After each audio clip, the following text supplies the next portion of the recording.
My name is Don Shaw. I'm the Hunger Action Advocate for the Presbytery of the Cascades. And I'm here today to share with you a little bit about a program we have in Bolivia called Joining Hands. And this will be part one of the program, which will tell you a little bit about the history and run for approximately 10 minutes. Part two will talk about what is going on currently. And part three will talk about what's going on in the future. So if you want to see particularly part 2 or 3, go ahead and jump to that one, and then you can come back to this section if you choose to. I am joined today by Chenoa Stock, and Chenoa is a very special person for us in this partnership, and she will tell you why. Hi, I am your mission coworker, which is the term we're using now and what was replacing the term of missionary before that the church used. And I am your mission coworker serving with the Joining Hands Network in Bolivia, Umavida. And Umavida is the first of your acronyms. We will be doing some things with acronyms today. Umavida is an acronym for a Spanish phrase, which I'm not even going to attempt, but Chenoa will tell you what it is.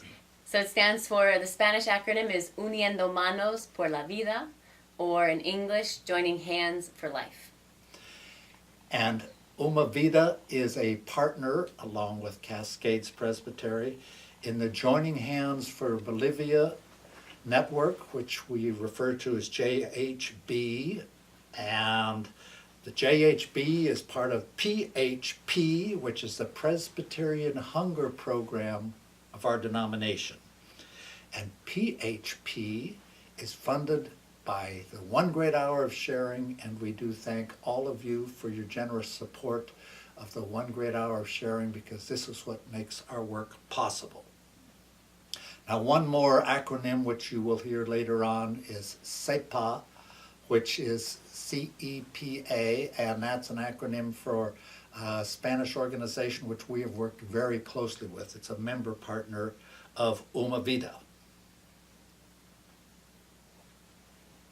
So, I'm going to talk about our two mission forms a little bit, because I think there's two very important ways we need to think about mission when we think about the church in mission. One is short-term mission. Short-term mission is very important. That's when we send a delegation down to paint a clinic, or to dig a well, or to build effective and efficient stoves. It's when we do a project and complete it and then go back home. Long-term mission is quite different. Long-term mission brings a lasting change in how God's reign is unfolding here on earth. Examples of this might be the abolitionist movement that the church was so active in a century or more ago. It might be the civil rights movement of the 60s. It might be the GLBTQ movement of the most recent times in the life of the church, where it's gone on for decades in order to bring about change. That's long-term mission. And Joining Hands is long-term mission, focusing on reducing hunger by addressing the root causes of hunger. And specifically, this almost always comes back to poverty. People are hungry because they can't afford the alternatives. And this is caused by many things, and this is what we're trying to address. So Don, how did the Presbytery of the Cascades get involved with the partnership with Umavida? Well, we got started midstream. The actual program began in the year 2000, and Cascades Presbytery joined several years later in 2006. We had, as children, for want of a better word, of our presbytery, Bob and Julie Dunsmore. And they had been assigned elsewhere in the world in mission work, and we had supported them. And they were assigned to Bolivia. And so our presbytery folks said, well, let's see if we can partner with them there. So that's how we got plugged in. And in the March of 2007, with 8 churches on board, the Presbytery of the Cascades said, we will vote, and did vote, to become an official partner with the Joining Hands program in Bolivia. And you've made several trips to Bolivia since then. So what have been some significant events during the first years of the partnership, and where have you seen God at work? I first visited in 2006, and I was just excited about what was going on because Bolivia was unfolding. They were just in the midst of an election, and actually I think had just elected their first indigenous leader, Evo Morales, and this is with a nation which has had a majority of indigenous people throughout its entire lifetime, but has always been under the subjection of various government leaders who were not of the majority. Frequently they came and went. There was a whole series of literally dozens of leaders who would come and go. But Morales came in, and the first thing he said is, we want to do a new constitution. I found that exciting. Got a new leader, got a new constitution. There was energy. The people were visionary. They were excited. They were building a nation. So this was a really special place to be at that time.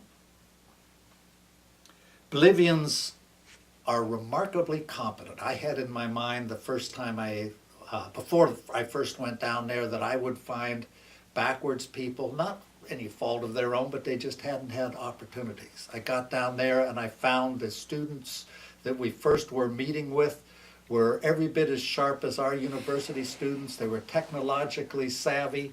They had it together.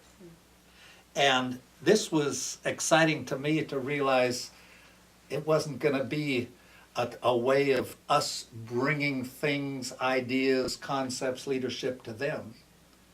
It was going to be a partnership, equals. And this was another part that was very important to me. This was a partnership between equals, where we each negotiate what we can bring into the relationship to build a better future together. Another thing that struck me, it was very dynamic.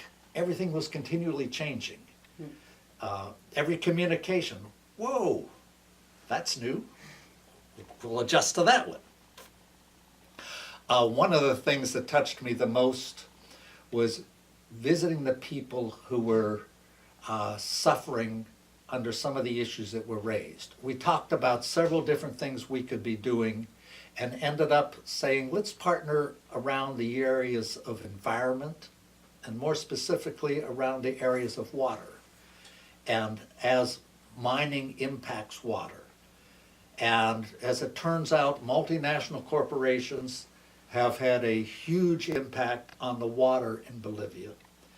And we went to visit some of these mines, and we'll say more about that in due time. But one of the things that struck me was visiting 2 villages. One was called Toma Toma, which was, I'm going to guess, 20 miles downriver from one of the mines, Coricoyo. And that village had been devastated by the mine. The water pollution was overwhelming. The land, which previously had been agricultural land, was no longer viable. What little would grow was full of heavy metals. They couldn't sell it. I mean, who wants to have milk that might be laced with arsenic? So it had virtually destroyed the town and their livelihood. We saw a similar thing from a tin mine, which was owned by the government, and another trip. So this is what we set about to address. And then the Bolivians asked a tough question. They said, well, how do you do this in the United States? And we looked at one another and said, I don't know. So we came home and we took a delegation to the nearest mining area that was parallel, which was in Silver Valley of Idaho, and spent several days there learning that the pollution issues are really very similar, and the struggles and the economic tension between jobs and pollution and how these interplay, all the similar issues. And so then we went from there and spent a day with an Oregon State University professor in the mining department, and he taught us a whole lot about what is possible in the area of mining. And so we felt like we had some sense as to what we were working with. So, to conclude this history piece, as far as I'm concerned, we jumped in at a wonderful, exciting, mind-stretching, challenging time where we were going to say, so how can we impact all of this in Bolivia in the cause of addressing the root sources of hunger?